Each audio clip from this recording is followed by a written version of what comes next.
सांझ समझने की कोशिश करो। अगर तुम ऐसे ही डरती रहोगी तो सब तुम्हें और भी डराते रहेंगे। अपने लिए लड़ना सीखो सांझ। विस्वा उसका हाथ अपने हाथ में लेकर कहा, हमको नहीं लड़ना किसी से साहब। आप नहीं जानते उन सबको। हम नहीं लड़ पाएंगे साहब। सांझ अपना हाथ छुड़ाकर बोली। सब मॉल में ही बने कॉफी कैफे में थे। यू नो वॉट, तुम जैसी बेवकूफ लड़कियां ही होती हैं जो मोहित जैसे लड़कों को मौका देती हैं, जो तुम्हें छल जाते हैं। गलती उसकी नहीं है, बेवकूफ़ी तुम्हारी है सांझ। विश्वा गुस्से से कहा, हम बेवकूफ़ हैं तो क्या करें हम। हर कोई हमें सच्चा नजर आता है तो हम क्या करें। नहीं ढूंढ पाते हम किसी में बुराई। सांझ रोते हुए बोली। वर्षा उसे चुप करवाने लगी। वहीं विश्वा खुद को शांत रखने की कोशिश कर रहा था। उसे खुद पर गुस्सा आ रहा था कि वो कैसे उस पर गुस्सा कर गया। माफ कर दो, तुम पर गुस्सा कर गया। विश्वा उसके सामने कान पकड़कर कहा। सांझ वर्षा से के सीने से लगी सिसकते हुए से देखी। आप माफी मत मांगो साहब, वो सिसकते हुए बोली। क्यों ना मांगो, गलती की है तो माफी तो मांगूंगा ही ना सांझ। आपको हक है हम पर गुस्सा करने का। और वो क्यों?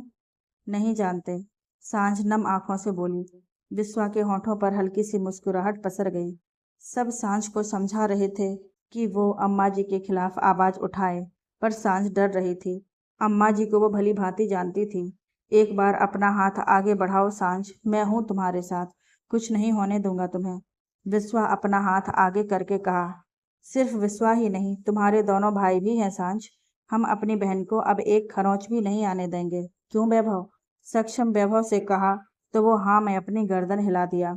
सांझ टुकुर टुकुर सबको देख रही थी। मैं भी तुम्हारे साथ हूँ सांझ, वर्षा उसे हक करके बोली। सांझ की आंखों से आंसू बहने लगे। क्या हुआ तुम्हें? साहब, वो हमें आज तक किसी ने इतना प्यार नहीं किया, ना हमारा कोई भाई है। आप सबका प्यार देखकर हमें रोना आ गया, कहकर वो रोने लगी। पहले नहीं थे मगर अब तो है ना। तुम कदम बढ़ाओ, वादा करते हैं तुम्हारे कदम हम लड़खड़ाने नहीं देंगे। वैभव उसके पास बैठकर कहा। बाकी सभी ने अपना हाथ विश्वा के हाथों पर रख दिया। वहीं सांझ सबको सूनी आंखों से देख रही थी। वो अपने कांप रहे हाथों को आगे बढ़ाई और विश्वा के हाथ पर रख दी। सबने उसके कांप रहे हाथ पर अपना हाथ रखा तो उसकी कपन दूर हो गई। वर्षा खुशी से उसके गाल पर किस कर दी। कॉफी कैफे से सब निकल आए। रास्ते में पुलिस ने उनकी गाड़ी को रोक दिया। क्या हुआ सर, आपने हमें इस तरह क्यों रोका? वैभव गाड़ी के कांच नीचे करते हुए कहा। इस लड़की को देखा है कहीं? इंस्पेक्टर ने एक तस्वीर दिखाते हुए कहा। वैभव के माथे पर बल पड़ गए सांझ की तस्वीर को देखकर। सक्षम ने उसके हाथ से फोटो लिया तो वो भी सोच में पड़ गया। उसने इंस्पेक्टर से कहा, जी नहीं इंस्पेक्टर साहब, हमने इसे नहीं देखा। लेकिन आप सब इसे क्यों ढूंढ रहे हैं?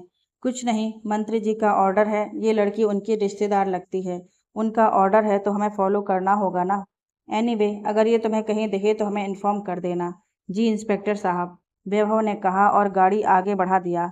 सांझ वर्षा के गले लगे सो रही थी। उसका सिर वर्षा के सीने में छुपा हुआ था और वर्षा उसे थपकी दे रही थी, जिस वजह से इंस्पेक्टर की नज़र सांझ पर नहीं गई। हमें सांझ को सबसे छुपाकर रखना होगा विश्वा।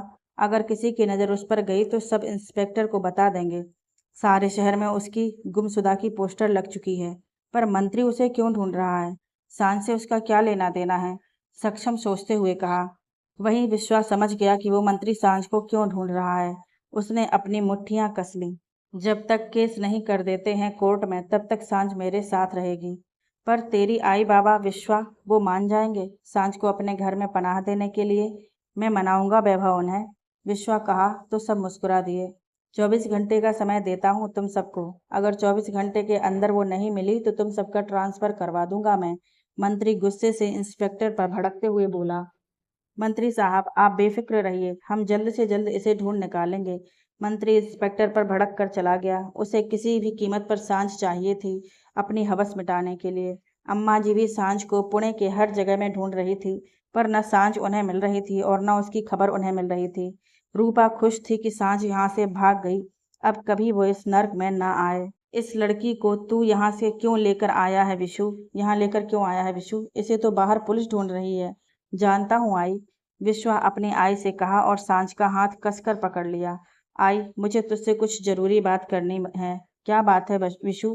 पहले तू यहाँ बैठ, कहकर विश्वा अपनी आई को सोफे पर बैठा दिया। सांझ खड़ी होकर सब कुछ देख रही थी। विश्वा का घर ज़्यादा बड़ा तो नहीं था, पर फिर भी सांझ के लिए ये घर महलों जैसा था। आई, मेरी बात ध्यान से सुनना। तू क्या कहना चाहता है विशु? साफ साफ कह। विश्वा की आई उसे देखकर पूछी।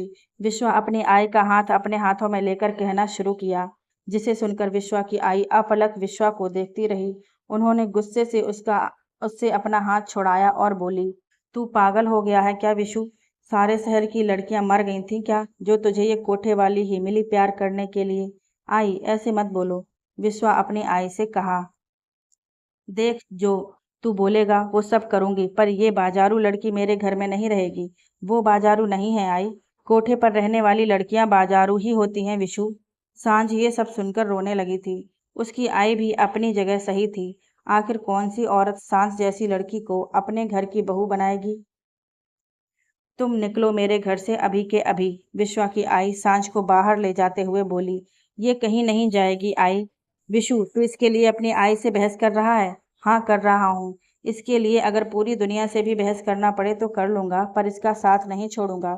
विश्वास सांझ का हाथ थामकर कहा, तू समझ क्यों नहीं रहा है विशु? सारा समाज हम पर थू थू करेगा। मुझे फर्क नहीं पड़ता आई। मैंने इससे वादा किया है, इसका साथ निभाऊंगा। मैं अपना वादा तोड़ नहीं सकता। विश्वा ने कहा तो सांझ आंखों में नमी लिए उसे देखती रही। विश्वा की आई अपना सर पकड़कर सोफे पर जा बैठी। विश्वा उनके पास बैठकर कहा, आई, अगर मेरी बहन होती सांझ की जगह तो क्या तू तब भी यही कहती? आई, अगर सांझ की जगह तेरी खुद की बेटी होती तो? विशु, विश्वा की आई गुस्से में बोली तो विश्वा उनका हाथ पकड़कर कहा, ये भी तो किसी की बेटी है ना आई। तू एक औरत होकर एक औरत के लिए ऐसे कैसा कह सकती है? विशु, तू समझ नहीं रहा है, सारा समाज हम पर थूकेगा। उसकी आई बोली तो विश्वा उन्हें देखकर कहा, कौन से समाज की बात कर रही है आई तू? जिन लोगों की तू बात कर रही है ना आई, वो कभी किसी के सगे नहीं होते। आज तेरे साथ होंगे तो कल तेरे खिलाफ।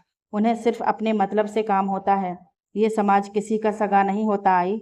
विश्वा उन्हें समझाते हुए कहा तो उसकी आई उसे देखती रह गई। तू बहुत बड़ा हो गया है विशु, कहकर उसकी आई उसका सिर चूम ली और सांझ को अपने पास आने को बोली। सांझ उनके पास आ गई तो वो उसके सिर पर हाथ रखकर बोली, मुझे माफ़ कर देना बेटा। तुम्हारे साथ जो हुआ उसे बदल तो नहीं सकती मैं, पर एक वादा करती हूँ, विशु के साथ साथ मैं भी तुम्हारा साथ दूंगी। एक औरत होकर अगर मैं तुम्हें ना समझ सकूं तो लानत है मुझे अपने औरत होने पर। सांझ रोने लगी थी। विश्वा की आई ने उसे अपने सीने से लगा लिया। विश्वा के होठों पर सुकून भरी मुस्कुराहट पसर गई। आई, खाने में क्या बना है? विश्वा नीचे आते हुए कहा। मुझे क्या पता है विशु, मैं तो आज छुट्टी पर हूँ। मतलब? विश्वा हैरान होते हुए पूछा। आज खाना सांझ बना रही है, मुझे तो वो किचन में घुसने ही नहीं दे रही। अच्छा है ना, हमेशा कहती रहती थी ना कि आराम नहीं है, आराम नहीं है। अब करो आराम। विश्वा कहा तो उसकी आई मुस्कुरा उठी। क्या बात है, बहुत मस्ती हो रही है? विश्वा के बाबा बाहर से आते हुए बोले तो विश्वा खड़े होकर उनके पांव छुआ और कहा, कैसा गया आज का दिन बाबा? बढ़िया। आप हाथ मुंह धो लो, मैं खाना लगाती हूँ, कहकर विश्वा की आई किचन में चली गई। विश्वा अपने बाबा के पैर पास बैठ गया और उन्हें सांझ के बारे में बताने लगा। मैंने ठीक किया ना बाबा? मुझे गर्व है तेरे पर विशु। मर्द वही है जो एक औरत को मान सम्मान दे, उसके लिए लड़ सके, उसके स्वाभिमान की रक्षा कर सके। मैं खुशकिस्मत हूँ कि तू मेरा बेटा है। बाबा, जैसा भी हूँ सब आपकी वजह से तो हूँ। आपके दिए संस्कार ही तो हैं जो मुझे औरों से अलग बनाते हैं। विश्वा मुस्कुरा कर कहा तो उसके बाबा भी मुस्कुरा उठे। बाप बेटे की बातें खत्म हो गई हों तो आकर खाना खा लीजिए। विश्वा की आई बोली तो दोनों सोफे से उठकर डाइनिंग टेबल की तरफ बढ़ गए। सांझ साइड में खड़ी थी तो विश्वा के बाबा उसे अपने पास बुलाए।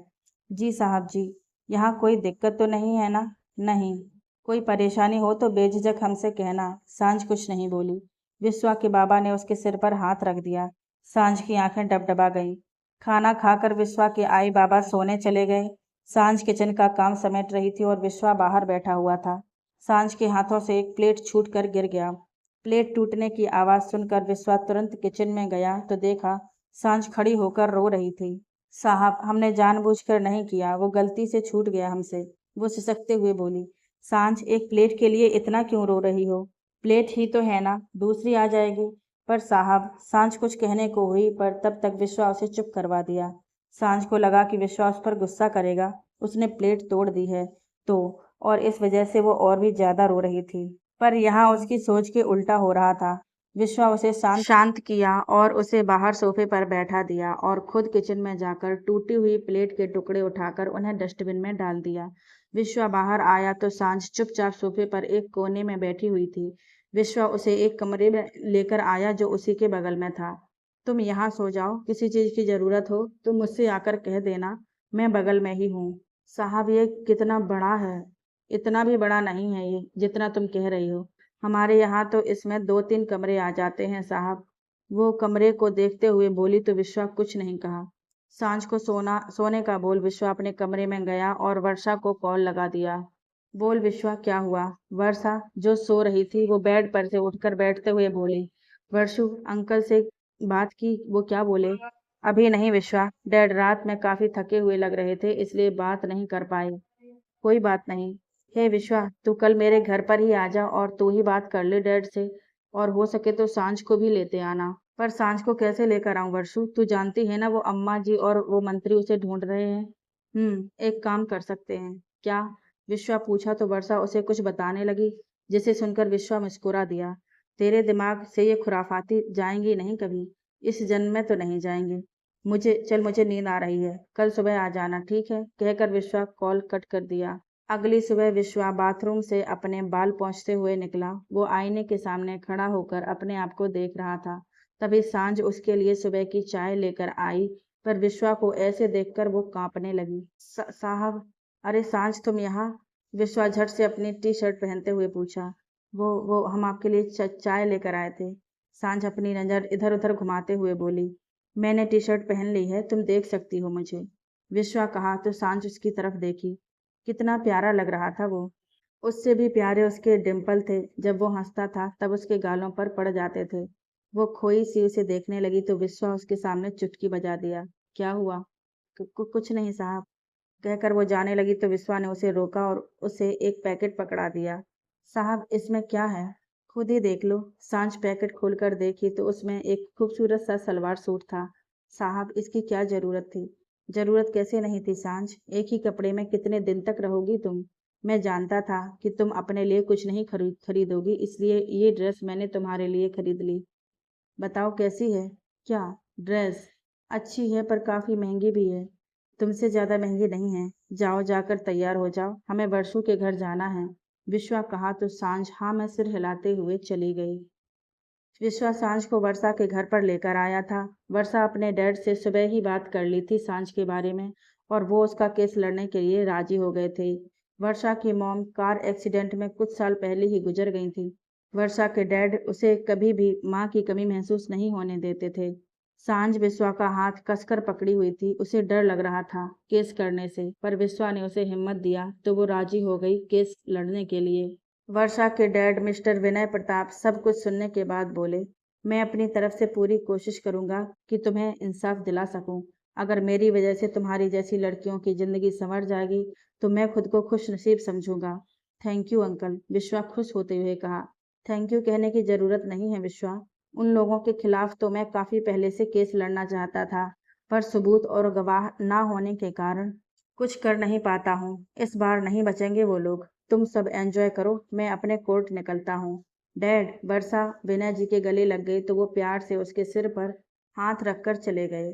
हम लोगों को भी अब कॉलेज चलना चाहिए, काफी दिन हो गए हमें कॉलेज गए हुए। मैं सांझ को घर छोड़कर फिर कॉलेज आ जाऊंगा। क्यों ना हम सांझ को भी कॉलेज ले चलें? पागल हो गई है क्या वर्षू? किसी ने उसे पहचान लिया तो गड़बड़ हो जाएगी। वैभव वर्षा को हल्का गुस्से से कहा। किसी को कुछ पता नहीं चलेगा, तुम सब देखते जाओ मेरा कमाल। अब क्या करेगी ये लड़की? सक्षम अपने मन में सोचते हुए कहा। वर्षा सांझ को अपने साथ लेकर गई और उसे एक बुर्का पहना दी। ये क्या पहना दिया आपने हमें? इसमें तो सिर्फ हमारी आंखें ही दिख रही हैं। सांझ खुद को आईने में देखते हुए बोली। अब तुम्हें कोई पहचान नहीं पाएगा सांझ। वैसे इस बुर्के में भी काफी क्यूट लग रही हो तुम, कहकर वर्षा मुस्कुरा उठी। सब लोग सांझ को देखकर हैरान हो गए। विश्वा सांझ के पास आया और कहा, तुम ठीक हो ना इन कपड़ों में? जी साहब, बस थोड़ा गर्मी ज्यादा लग रही है, सांझ उसे अपनी कत्थई आंखों से देखते हुए बोली। विश्वा मुस्कुरा उठा। सब कॉलेज के लिए निकल गए। विश्वा अपनी बाइक से आया था तो वो सांझ को अपनी बाइक पर लेकर चला गया। वहीं बाकी तीनों वैभव के कार से कॉलेज के लिए निकल गए। विश्वा बाइक के मिरर में से पीछे बैठी सांझ को देख रहा था, जो अपनी आंखों से सब कुछ देख रही थी। कुछ ही देर में वो दोनों कॉलेज पहुंच गए। वैभव, वर्षा और सक्षम पहले ही कॉलेज पहुंच गए थे। वर्षा सांझ को आते हुए देखी तो वो उसके पास चली गई। आप सबका कॉलेज तो काफी बड़ा है। ये तो कुछ भी नहीं है सांझ, तुमने अभी हमारा कॉलेज देखा ही कहाँ है? वर्षा मुस्कुराकर बोली तो सांझ भी फीका सा मुस्कुरा दी, पर अगले ही पल उसकी मुस्कान फीकी पड़ गई जब विश्वा को किसी लड़की के साथ देखा उसने। वो कौन है जो साहब से बात कर रही है? अरे वो मोना है, हमारे साथ ही पढ़ती है। फिर कुछ सोचते हुए बोली, वैसे वो विश्वा को लाइक करती है। लाइक क्या होता है?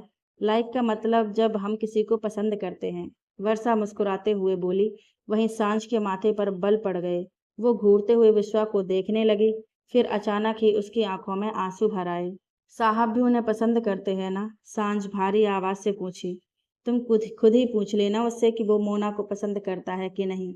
वो खुद तुम्हें बता देगा। वैसे तुम्हें क्या लगता है सांझ? वर्षा अपनी हंसी छुपाते हुए बोली। उसे सांझ को सताने में मजा आ रहा था। हमें कुछ नहीं पूछना, वो अपने आंसुओं को पोंछकर बोली। तभी विश्वा मोना से बात करते हुए सांझ की तरफ देख मुस्कुरा दिया तो सांझ भी फीका सा मुस्कुरा उठी। विश्वा सांझ के पास आया तो वो वर्षा के पास चली गई। विश्वा को कुछ समझ में नहीं आया। वो अपना सिर झटक दिया। कुछ देर बाद वो सब अपने क्लासरूम में थे। वैभव, वर्षा और सक्षम तीनों एक ही बेंच पर साथ में बैठे हुए थे। उन्हीं के आगे विश्वा सांझ को अपने साथ बैठाए हुए था। ये विश्वा, क्या करूं? यहाँ बैठ जाऊं? मोना अपना बैग विश्वा के पास रखते हुए बोली। या श्योर, कहकर वो सांझ को खिसकने के लिए कहा तो वो खिसक गई। मोना विश्वा के बगल में जा बैठी। उन दोनों को आपस में बातें करते हुए देखकर सांझ अंदर ही अंदर रो रही थी, पर बाहर से वो मुस्कुरा रही थी। उसे मोना बिल्कुल भी रास नहीं आई थी, जो बात बात पर विश्वा को छू रही थी, और विश्वा भी उसका कोई विरोध नहीं कर रहा था। प्रोफेसर सांझ को खड़ा करके उससे सवाल करने लगे तो वो घबरा उठी। वो क्या जवाब देगी? उसे तो कुछ आता ही नहीं है। वो चुपचाप खड़ी रही तो प्रोफेसर फिर से अपना सवाल दोहराए। सर, ये आज कुछ भी नहीं बोल पाएंगी, वर्षा खड़ी होकर बोली। क्यों? वो सर, एक्चुअली आज इनका मौन व्रत है, वर्षा सोचकर बोली। वहीं सक्षम और वैभव उसे देखने लगे। Okay, you sit down, professor शांत से बोले तो वो समझ नहीं पाए। I said sit down, professor ने कहा। विश्वा उसे धीरे से बैठने को कहा तो वो उसकी बात समझकर बैठ गई। Varsha, now you tell me the answer of the question, professor Varsha को खड़ा करके पूछे। सर, मैं मेरे ख्याल से इस क्लास में वर्षा नाम की लड़की तुम ही हो, प्रोफेसर बोले तो सब हंसने लगे। वर्षा सबको घूरी तो सब चुप हो गए। क्या जवाब दूं सर को, कुछ सोचकर वर्षा खुद से बातें करते हुए बोली। फिर अपने टूटे फूटे शब्दों में वो आंसर करने लगी। प्रोफेसर समझ गए कि इसे कितना आता है। Okay, okay, you sit down, I understand how much you know, Varsha मुंह बनाते हुए बैठ गई। सक्षम खीखी करके हंस रहा था तो वो कस कर अपना बुक उसे उसके सर पर दे मारी। अब अब कर खीखी, वो गुस्से से बोली तो सक्षम उसे घूरने लगा। वर्षा को खास फर्क नहीं पड़ा। विश्वा शांत से बात करने की कोशिश कर रहा था, पर वो उससे बात ही नहीं कर रही थी। विश्वा को उसका बिहेवियर अजीब लग रहा था। वहीं सांझ को तकलीफ हो रही थी कि उसे किसी के साथ देखकर इश्क के अंकुर उसके मन में भी पनपने लगे थे। क्लास खत्म होने के बाद सब अपने अपने घर की तरफ निकल गए। वैभव पहले वर्षा को घर छोड़ा, फिर सक्षम को। पूरे रास्ते वर्षा और सक्षम में झड़प होती रही। वैभव बस शांति से कार ड्राइव करता रहा। उसे पता था इन चूहे बिल्ली की लड़ाई हमेशा ही चलती रहती है, बीच में बोलकर अपना दिमाग क्यों खराब करना। सांझ और विश्वा बाइक से जा रहे थे। विश्वा उससे सवाल कर रहा था, जिसे वो सिर्फ अपनी मुंडी हिलाकर जवाब दे रही थी। मुंह में दही जमा के रखी हो क्या?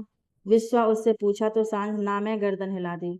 विश्वा का सब्र जवाब दे गया था। वो साइड में अपनी बाइक को रोका और सांझ को उतरने को कहा। क्या बात है सांझ? कुछ नहीं साहेब, कुछ नहीं है तो ये अजनबियों जैसा क्यों बर्ताव कर रही हो? सांझ कुछ नहीं बोली। विश्वा उसके चेहरे से बुर्का हटाकर उसके चेहरे को अपने हाथ में भरकर पूछा, बताओ मुझे क्या हुआ है? किस बात से इतना उदास हो तुम? कुछ नहीं साहब, आप खामखा परेशान हो रहे हैं। तुम्हारी आंखें पढ़ सकता हूँ मैं सांझ, इसलिए मुझसे तो झूठ मत ही बोलो। साहब आप, मोना सिर्फ मेरी दोस्त है, जैसे बाकी सब की है सब हैं, विश्वा ने कहा तो वो बड़ी बड़ी आंखें किए उसे देखने लगी। उसने तो मोना का जिक्र भी नहीं किया था और वो सिर्फ उसे देखकर ही समझ गया कि उसकी परेशानी की वजह क्या है। आपको कैसे पता कि हम किस वजह से परेशान हैं? तुम्हारी इन आंखों में सब दिखता है मुझे। वही बता देती हैं मुझे तुम्हारे दिल का हाल। सांझ अपनी पलकें झुका ली। साहब, वो आपको पसंद करती हैं ना? ये बात किसने कही तुमसे? वर्षा दी ने बताई। तो सारा किया धरा वर्षू का है, विश्वा खुद से कहा। मोना का ऑलरेडी बॉयफ्रेंड है सांझ। मतलब वो किसी और से प्यार करती है। तो आप क्या उन्हें पसंद नहीं करते? नहीं, मैं सिर्फ तुम्हें चाहता हूँ। विश्वा प्यार से कहा तो सांझ कुछ नहीं बोली, पर उसके गालों पर लालिमा छा गई, जिसे देखकर विश्वा मुस्कुरा उठा और हक से उसका सिर चूम लिया। इस बात से दोनों बेखबर थे कि उन्हें अपनी जलती हुई आंखों से कोई देख रहा था। उसने किसी को कॉल करके सब कुछ बता दिया। विश्वा सांझ का चेहरा बुरके से ढक दिया और उसे लेकर अपने घर के लिए निकल पड़ा। उसी के पीछे एक गाड़ी भी उनके पीछे दौड़ पड़ी। विश्वास सांझ दोनों इस बात से अनजान थे कि कोई उनका पीछा कर रहा है।